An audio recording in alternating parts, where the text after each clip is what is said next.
जैसे कि हमारे प्रवक्ताओं ने पहले भी कहा है कि कहने को ये भारत जोड़ो यात्रा है, लेकिन इनके साथ साथ जो लोग जुड़ रहे हैं वो ऐसे हैं जिन्होंने सदा नफरत फैलाई है। तो ये भारत जोड़ने की यात्रा है या नफरत जोड़ने की?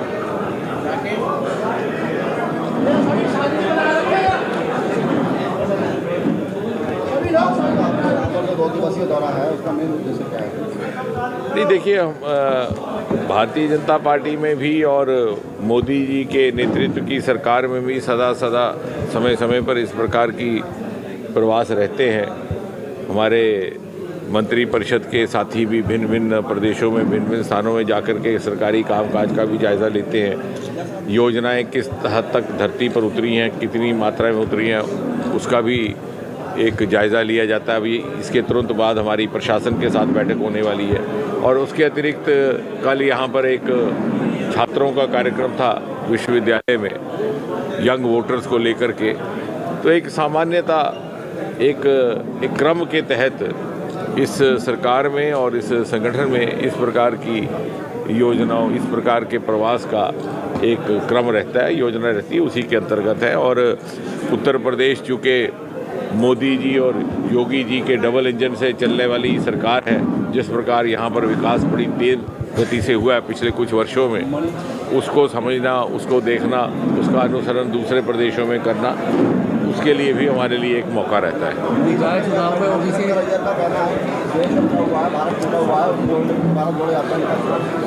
मैं समझता हूँ कि पहली बार हमें मोदी जी के रूप में एक ऐसे प्रधानमंत्री मिले हैं जो उत्तर पूर्व, उत्तर दक्षिण पूर्व पश्चिम, यानी पूर्व उत्तर तक जिन्होंने भारत को एक डोर में डाला है। आपने देखा होगा आज तक कोई ऐसे प्रधानमंत्री नहीं हुए।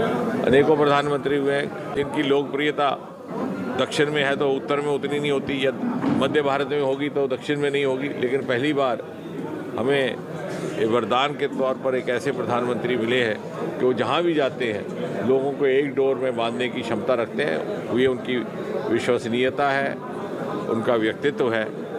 और भारत को जोड़ने का कार्य जो मोदी जी के नेतृत्व में पिछले 8-8.5 वर्षों में हुआ है, वो चूँकि कुछ एक तत्वों को हजम नहीं हो रहा, उनको राज नहीं आ रहा, इसलिए वो उसके विपरीत काम करने का प्रयास करते हैं। ओबीसी आरक्षण को लेकर तमाम सवाल उठाए करते रहे, लेकिन जो ये सवाल उठाते हैं वो समझते ही नहीं है कि आरएसएस क्या है या समाज सेवी दल किस प्रकार से काम करते हैं। कांग्रेस के सांसद राहुल गांधी, उन्होंने कहा कि मेरी दादी जब जिंदा थी इंदिरा गांधी को गूंगी गुड़िया कहा जाता था, आज उनके बनने के बाद उन्हें आयरन लेडी कहा जाने लगा। मुझे पक्के लोग कहते हैं, मैं इसका स्वागत। क्या है कि राहुल गांधी बहुत ज़्यादा ना इतिहास का अध्ययन करते हैं, ना अपने इतिहास का, पार्टी का। उनको गूंगी गुड़िया कहने वाले उन्हीं के पार्टी के लोग थे, कांग्रेस के, जब इनको बनाया गया था। ये शायद भूल गए ये बात। सलमान खुर्शीद है, उन्होंने कहा कि बीजेपी जो है रावण के रास्ते पर चल रही है। नहीं सर, देखिए, कौन किस रास्ते पर चल रहा है इसका फैसला तो जनता करेगी। एक के बाद एक कांग्रेस पार्टी हर प्रदेश से उसका सफाया होता जा रहा है।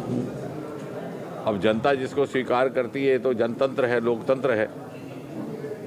जनता की राय सर्वोपरि है, या कोई व्यक्ति विशेष कुछ कहता है और वो भी हताश होकर कहता है, उसको कितनी संजीदगी या गंभीरता से सुनना है, ये भी सोचने वाली बात है। बसपा सांसद दानिश अली ने कहा है कि डरी हुई है सरकार।